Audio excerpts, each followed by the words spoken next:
Good morning student. आप लोग पुस्तक निकाल लीजिए। पाठ 14 आतिथ्य पाठ है ना।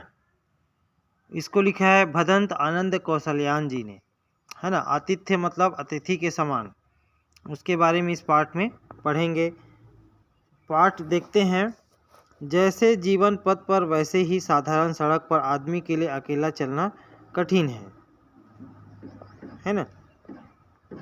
जीवन में हम जो है अकेला सफ़र नहीं कर सकते। जिस तरह से जैसे जीवन पथ पर वैसे ही साधारण सड़क पर आदमी के लिए अकेला चलना कठिन है। हम कहीं आते जाते रहते हैं तो हम जो है अकेला बोर हो जाते हैं, तो हम किसी को साथ में लेके चलते हैं। तो उसी प्रकार से हमारा जीवन भी अकेले जीवन नहीं बीत सकता। हमको किसी न किसी व्यक्ति की सहायता की आवश्यकता पड़ती है। कोई ठहर कर किसी के पीछे आने वाले के साथ हो लेता है, कोई 4 कदम चलकर आगे जाने वाला का। मतलब हम लोग अपने साथी का इंतज़ार करते हैं, थोड़ा रुक जाते हैं, कोई आ रहा है क्या। रास्ते में चलते सड़क में चलते रहते हैं तो कोई जाने वाला साथ में कोई है क्या करके हम किसी का इंतज़ार करते रहते हैं। कोई आगे बढ़कर इंतज़ार करता है, कोई वहीं पे रुक जाता है। लेकिन मुझे उस दिन किसी की आवाज़ देने की फुर्सत नहीं थी। किसी साथी की असमयी प्रतीक्षा में मैं जरा दम लेने के बहाने भी ठहर सकता, कारण उस दिन मेरे सिर पर भूत सवार था। मैं निश्चय किया था अपने चलने के सामर्थ्य की परीक्षा करने का, है ना। आगे बढ़ने का, चलने का निश्चय करके रखा था और किसी के पास रुकता नहीं था। रास्ते चलते प्यास लगती, कुछ देर ठहर कर पानी पीना चाहिए, साधारण नियम है। मैं इस नियम का पालन कहीं नहीं करता। पानी मिलते ही पी लेता और चल देता। प्यास तो लग रहा था, रास्ते में चलते चलते कुछ देर ठहर कर पानी पीना चाहिए, साधारण नियम है। कोई भी रास्ते में चलते रहता है तो प्यास लगता है तो कहीं पे रुक के अपनी प्यास बुझाता है, सामान्य सी बात है। इस नियम का पालन नहीं करता मगर जाने की इतनी जल्दी थी कि रुकने का समय ही नहीं था। रास्ते चलते से मैं पूछता, क्यों भाई, आगे कोई ठहरने लायक गांव है क्या। और रास्ते में कोई जो मिल जाता था उसको पूछते जाता कि वहाँ पे रुकने का कोई है क्या। लोग किसी गांव का नाम बतलाते, मैं वहाँ न ठहरता। जब गांव आता तो बताते तो वहाँ पे नहीं ठहरता। यही लालच था कि 2-3 किलोमीटर हो जाए आगे कस्बे का पता लगे।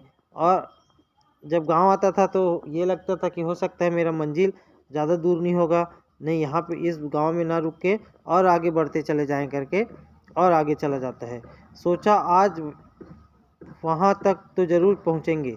रात हो चली पर तब उस कस्बे तक पहुँचने की धुन थी। किसी ने बताया कि उस कस्बे में एक हाई स्कूल है, उसके हेडमास्टर भले आदमी है। यह सुनकर मैंने सोचा कि, है ना, किसी ने बताया कि एक हाई स्कूल है और उसमें हेडमास्टर है और वो बहुत भले आदमी है। यह सुनकर मैंने सोचा यदि मिलेगा तो गरम गरम पानी से पैर धोऊंगा। हेडमास्टर जी मिलेंगे तो गरम गरम पानी से पैर धोऊंगा। हो सकता है गरम तेल भी मलने को मिल जाए और कहीं गरम दूध मिल जाए तो क्या कहना। लगभग 5-7 किलोमीटर का सफ़र तय कर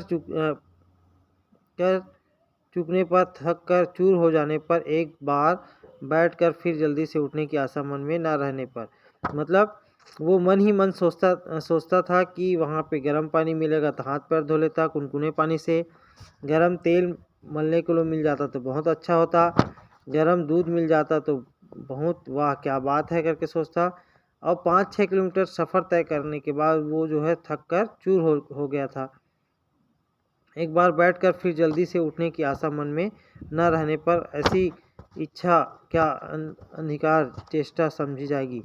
जो हो, उस रात मैं ऐसा ही हिसाब लगाता हुआ उन हेडमास्टर के बंगले पर जा पहुंचा। बंगला कस्बे के ठीक बाहर था। हेडमास्टर साहब के बंगले पर पहुंचकर मैंने वैसे ही दस्तक दी जैसे कोई अपने घर के दरवाजे पर देता है। हेडमास्टर साहब कहकर पुकारा। दरवाज़ा खुला। अंदर से एक सज्जन लालटेन लेकर निकले। मुझे उस समय अपनी पड़ी हुई थी। मैं उनकी शकल सूरत कद को क्या निखारता। वे शक्ल को अच्छी तरह पहचानने की कोशिश करते हुए बोले क्या है ना। कोई दरवाज़ा खोला और बोलते हैं कौन हो तुम। तो आज के वीडियो यहीं तक का है, बाकी वीडियो कल बताएंगे। Thank you.